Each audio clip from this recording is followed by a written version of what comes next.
The survivor has been pulled out from a survivor, in fact, has been pulled out of the debris in Kathmandu nearly 80 hours after the earthquake.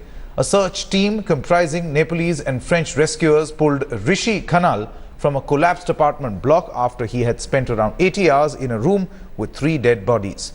Khanal appeared to have had no access to food or water during his ordeal, and according to hospital authorities, his condition is critical. Both his legs were broken and his pulses were reversed. According to reports, Khanal was on the 2nd floor of a 7-story building when the quake struck.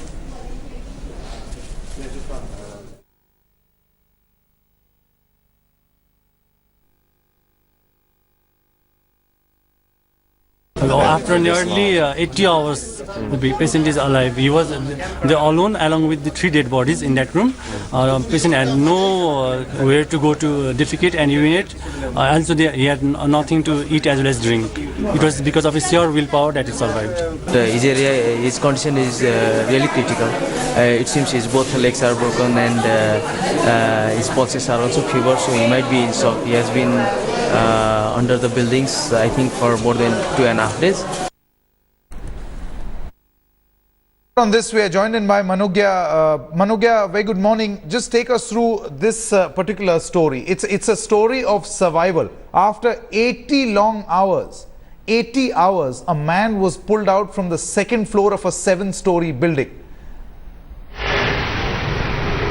Well, miracles do happen, and this is one of those classic examples that would be revered and remembered all the lives of Nepal. And of course, the fact that this man, Rishi Khanal, was a resident of the 7th floor, the building fell down and he came to the 2nd floor and then he was injured severely. However, it was his willpower, doctors say, that he could survive without food, without water and amidst dead bodies. Imagine the condition of the man who was there 80 hours in the rubble, in the debris, and managed to survive, to breathe also in that atmosphere. It is extremely difficult to stay there, and perhaps one of those stories where the willpower goes ahead and wins over anything and everything that is possible. That's right. Those visuals as you speak, Manogya, the pictures of that man actually being rescued and being taken to a hospital. These are, of course, visuals of him reaching the hospital where he will be given urgent medical attention and medical help. That's Rishi Khanal for you. Medical attention, in fact, being given to him. But Manogya, do also tell us how life is now limping back to normal, particularly in the city of Kathmandu. I mean, we are getting information that petrol pumps are now open, electricity in some parts has been restored. Telephone connections, internet connections have been restored. Slowly, we can see that the city is trying to, number one, absorb the tragedy, and number 2, move forward. Well, this is one thing that is beyond their control, and even they have realized that if nature has decided to be furious over them, they can't do anything.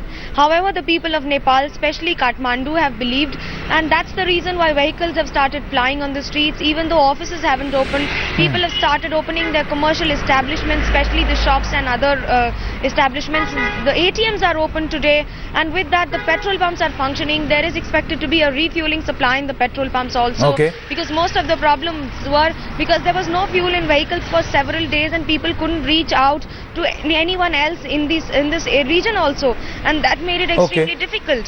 But beyond that, it's not just about the safety and security.